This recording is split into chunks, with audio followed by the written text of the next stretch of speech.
Press play and let the story begin. Welcome to Velvety Vibe. Shahaab, stunned, could only stare back, caught off guard by the force of her outburst. For a moment, he seemed almost bewitched. Yalda narrowed her cat-like eyes and declared, "Or no, to make it easier for both of us, we're going to Mr. Reza's right now. We'll tell him we can't do this. What business of his is it anyway? I can't go on like this. He'll just have to accept it. I'll go live my own life, and Mr. Reza can keep his money." Shahab's large, powerful hands slowly slipped from the doorframe. He clenched his jaw, raked his fingers through his hair, and without a word, turned and left her, disappearing into his room. Yalda was breathless. She shut the door, caught her reflection in the mirror, and her tears finally broke free. She sank onto the bed, sobbing quietly. Her body felt flushed, burning hot. She had no idea what had just happened or what might come next. All she knew was that, for once, she had stood her ground with Shahaab. Whispering to herself between hiccups, she muttered, "Idiot. He thinks I'm desperate to see him." Moments later, a knock rattled the door again. Her face streaked with tears, yanked it open in anger. Shahaab stepped back, his gaze oddly stripped of hostility. Looking at her steadily, he said, "Tomorrow, before I head to the office, I'll have a key made for you. Get some sleep, and close your window." Without waiting for a response, he turned and walked away. Yalda shut the door, overwhelmed by a strange sensation. She looked at herself in the mirror again, her face flushed, her skin burning. Something stirred in her that felt foreign, unreal. She wanted to write it down, but when she reached for her journal, a thought struck her. "Damn it, I forgot to ask him for the phone number here. Now what? Tomorrow I probably won't even see him." She decided she'd have to face him again. Stepping out into the hall, she noticed Shahab's door was half open, the light still on. From the doorway, she could see his profile, stretched out on the bed, with his hands locked behind his head, staring up at the ceiling. Yalda knocked softly, then pulled back. No answer. She knocked louder. The door creaked open just as Shahab sprang upright, grabbing the shirt from the floor to cover his bare chest. Yalda quickly lowered her eyes, stepping back. Flustered, Shahab appeared in the doorway. "Yalda," her voice timid, said, "Sorry, I just wanted to ask if I could have the phone number here." He looked confused, then said, "The number here? Oh, right. Could you write it down for me?" Without hesitation, Shahab jotted it on the paper she held out. "Would it be okay if I gave it to some of my friends?" "Sure. Give it to whoever you want." "Thanks. Sorry for bothering you again." Shahab smirked faintly, but said nothing. Yalda slipped away quietly to her room, her head buzzing with thoughts until she finally drifted into sleep.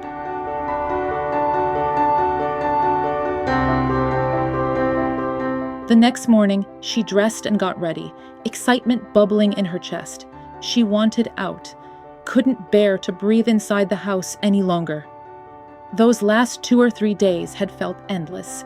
Smiling at her reflection, she left the house just as the boy from across the hall, whom she'd seen once from her window, stepped out too. He raised his eyebrows and gave her a familiar smile. Yalda ignored him, shut the door, and went on her way. How she longed to wander the streets for hours. The air was so fresh, so alive. It's hard, she thought, when you're forced to stay cooped up at home. That day, after meeting Farnaz and Nargis at the university, Yalda felt her old joy return. With them, yesterday's bitterness turned into a joke. They laughed, imitated people, and talked so much they were exhausted by the end. Yalda was simply happy to be back on campus, able to see her friends again, to study so much she'd get sick of her books. To her, university life was one of the best times of her life, something to savor. But when she said goodbye and headed home, a knot tightened in her chest. Farnaz and Nargis had told her over and over she should relax, live her life, think of that place as her own, not be shy, not hold back. She knew all that, yet something inside her still wouldn't let her feel confident. That lack of confidence kept her feeling like a guest in her own home. And again night came, and again Shahaab returned late.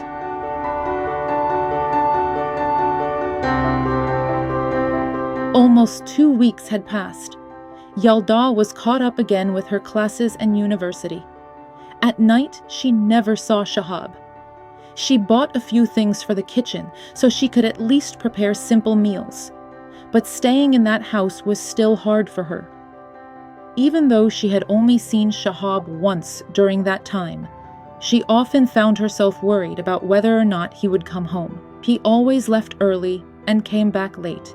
Whenever Yalda noticed his arrival, she would retreat into her room and stay there.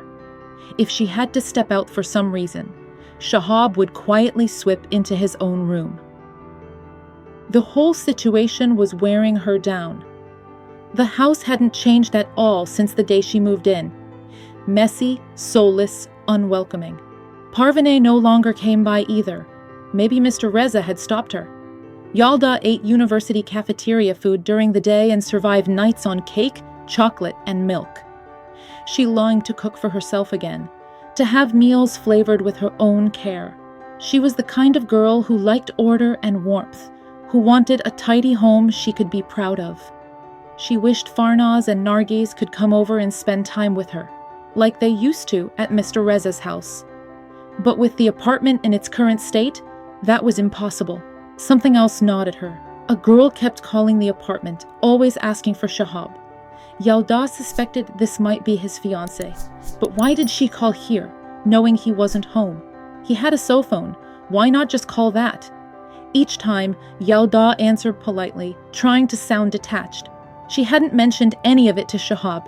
Deep down, she wanted to be sure of the truth, though she didn't know exactly why or how much it really mattered to her. Did Shahaab truly love someone else or not? That evening, when Yalda returned home, she caught the neighbor boy watching her again from his window. His face had become familiar now, and his gaze pricked her nerves. She stepped into the apartment. The cloudy sky made the place feel darker than usual. She hated how gloomy and cluttered it was. She switched on the light. Her bedroom door was open. Through the lace curtain, she saw the neighbor still at his window, peering into the apartment. That was the last straw. Yalda stormed to the curtain, yanked it shut with a mutter, then slammed her door as she left the room. Damn it! What the hell do you want from me now? I really need to replace this stupid curtain. She dropped onto the couch, heavy with loneliness. The silence of the house pressed on her chest. She didn't know what she wanted anymore, or who she missed. Her copy of the Masnavi lay beside her bag on the couch. She picked it up, flipping the pages without really seeing them, and muttered aloud, I need to figure things out.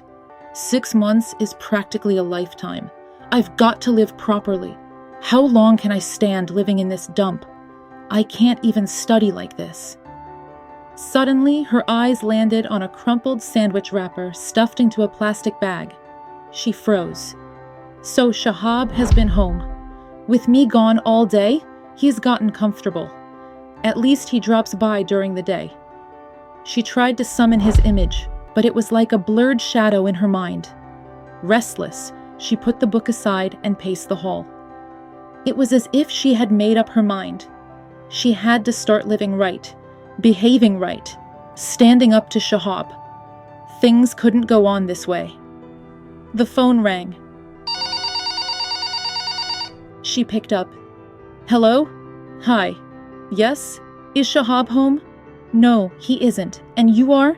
Just tell him Mitra called. Why don't you call his cell instead? First, his phone's off. Second, I'll call his home whenever I feel like it. And frankly, it's none of your business. The line went dead. Yalda froze, still clutching the receiver. Pathetic. You can't even stand up to this girl. How on earth do you expect to face Shahaab? But somehow, the insult only strengthened her resolve. She was tired of hiding, tired of this game of cat and mouse. I'll sit right here until he comes. Why should I run? If he has a fiancé, then why shouldn't I have my own life?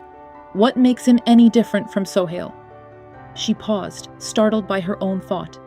Did Shahab really mean something different to her than Sohail had? She wasn't sure she could even be honest with herself. No, forget it. Of course he doesn't. I've been avoiding him for nothing. Tonight I'll face him. But the moment she said it, fear tightened around her heart again. How could she stand in front of Shahab and speak? What if he humiliated her? Like always.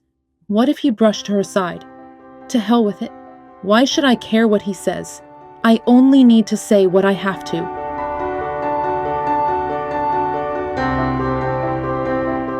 It was 6 o'clock, and the sky outside was dimming. She sat on the couch, still in her university clothes, practicing what to say. Mr. Shahaab, can I talk to you for a minute? Mr. Shahaab? She groaned. Forget it. Why should I call him Mr. Shahaab when he doesn't even call me Miss? Who does he think he is? Footsteps echoed up the stairs. They stopped outside the door. Keys rattled in the lock. Yalda's heart nearly leapt out of her chest. She hadn't expected him so soon. She wanted to run, but something inside whispered, "Didn't you want this chance? Didn't you want to settle things once and for all?" The door swung open. Shahab stepped in, clearly not expecting to find her home. His head was lowered. He wore black trousers and a dark cherry shirt with white buttons. His face looked weary, his skin tanned. Yalda couldn't help noticing how much she liked the way he dressed. Masculine, striking. And again, that faint trace of his cologne filled the air, dizzying her senses. He lifted his head, about to toss his keys onto the table, when Yalda greeted him loudly. He stopped short, eyes wide. He gave a small nod as he answered her, clearly stunned to see her sitting there. Yalda felt a thrill of satisfaction at catching him off guard. She sat taller, waiting, her resolve hardening. Shahab moved past her cautiously, as though he knew she wanted to talk. Finally, Yalda forced out the words she had rehearsed for an hour. "Excuse me.